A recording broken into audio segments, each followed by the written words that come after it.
Okay, so let's bring in our panel. Fox News contributor Ben Domenech, host of the Big Ben podcast. Megan Messerly, White House reporter for Politico, and Yemisi Egbewale, former chief of staff and advisor to the Biden White House press office. Okay, Yemisi, obviously there's a lot we don't know. There are a lot of people saying, why don't we have the details of the MOU now? The White House saying, hold your horses. We're going to get to Friday and get this thing locked in. I think what a lot of Democrats are saying are prepared to be underwhelmed. I think we were underwhelmed during this over 3-month process with the idea that this was going to come to a close. And now, looking at the way that the president usually operates is when he has a win, he loudly declares he has the win, sometimes even before he's aware if he even has it. So I think the text not being released is a cause of concern. This $300 billion is also something that I think we're going to see a lot of lawmakers talk about throughout this week, especially as we're focusing on the cost of living here in the United States. I mean, Ben, it's not just Democrats. I mean, Mark Levin, others saying, here's an idea. If you want people to stop speculating about the MOU release the MOU.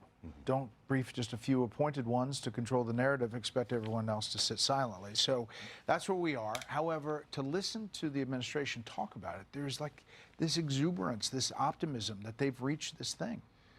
You know, this president has been, I think he's been the best foreign policy president of my lifetime. I think that he's been incredibly bold.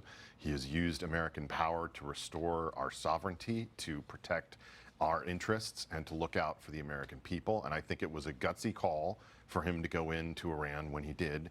He didn't have to do it, but he did it. He thought it was the right time. And I still think that that was the right decision.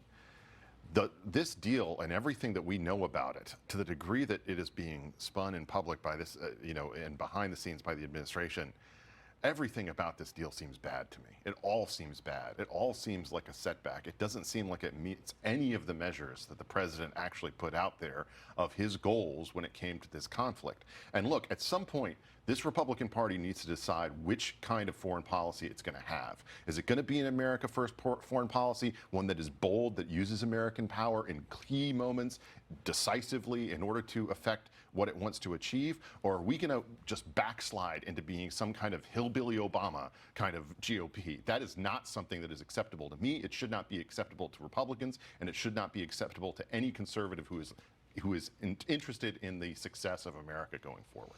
Okay, strong letter to follow. General Jack Keane saying this about the negotiations to come. The tough things are ahead of us.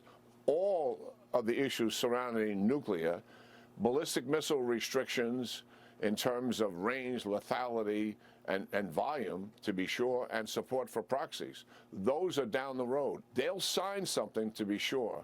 They want to survive, recover, rebuild, and then they will try to reverse the deal. Upside, oil prices down. There's been a lot of ships, and now tonight it's gone up a little bit. It was 80.62, now up to 81.43. There are a lot of ships that have made it through the Strait of Hormuz. Megan, in Politico, you wrote that the G7 just wants to show it can work together. It might be too much to ask. A senior White House official earlier this week noting promises from countries like France and the UK to help protect shipping lanes in the Strait of Hormuz once it reopens. Senior administration officials said Saturday that there's a lot the G7 countries have said that they can do once the deal goes forward. They're hoping that that's what this is about over in France. They are. I mean, look, we knew that Iran was going to be a hot topic of conversation even before we had the contours of this agreement. Now you have leaders of the world's 7 largest economies gathered together, and they have a lot of questions to answer about what the future of, this agreement is going to be, what it actually looks like in practice to open the strait. That senior White House official you mentioned was sort of saying to me last week, it's, too early to talk about, what asks the U.S. might have when it comes to Iran. But now we're in that moment, right, when the U.S. does have these asks. The U.S. has said, we don't need help from our allies on demining the Strait of Hormuz, but we would like help. There's a lot of work that needs to be done to secure the strait and really get it in a place where oil is flowing again. And of course, that's a top concern for this administration. Gas prices have been so high, and even though we've seen them come down since Memorial Day, this continues to be a persistent concern going into the election. And so, you know, G7, there's a lot of topics on the agenda, but Iran is really going to hang over all of them. Yeah, maybe less important about what the G7 countries do and more important about what Iran does in response to all this.